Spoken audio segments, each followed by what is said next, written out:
Hello everyone and welcome to my sit-down discussion, review, first impressions, whatever you want to call it, of Concept Destruction. A game from Thin Ice Games, an indie studio that's developed 2 or 3 other games as well.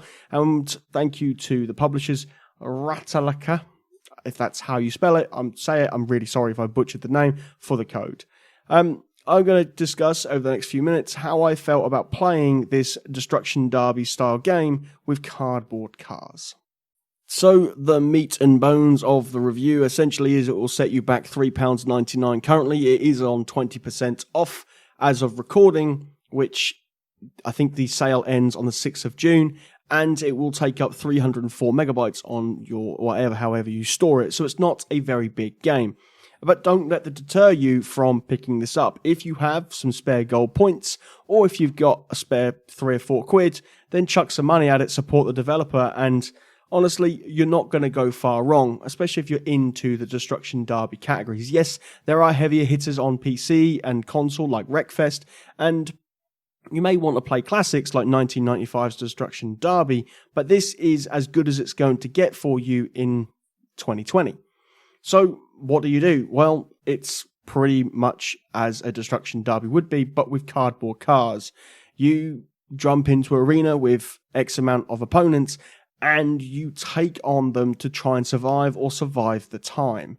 And that's pretty much it. The championship mode is definitely where the heart is. You play through certain stages and you take out your opponents and try and be the last car surviving with no gimmicks, no frills, no spills, no weapons, no nothing like Twisted Metal. It is just you and the car.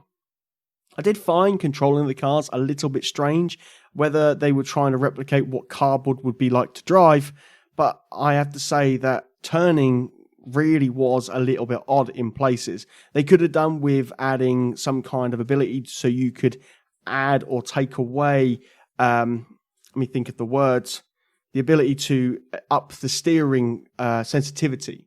That's it. So you could look at the sensitivity and maybe adjust it yourself to find that kind of neat spot to allow you to control the car a bit better.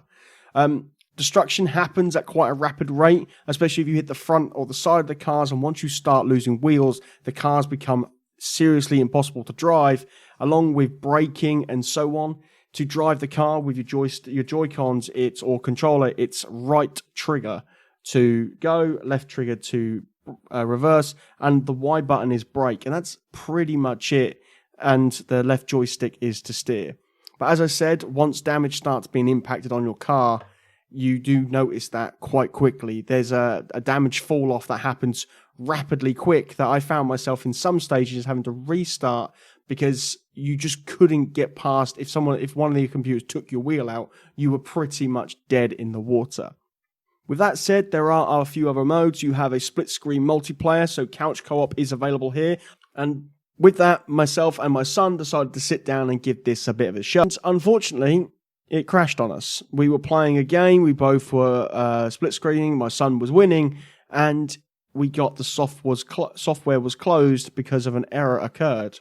Not sure. What I had noticed, and you'll see it in this video footage, is the frame rate takes a massive, dramatic hit on Switch, and it's almost too jarring to play. It actually made me feel a little bit sick. So whether that's some bugs in the system, it's just not suitable for multiplayer couch co-op on the Switch, I'm not sure.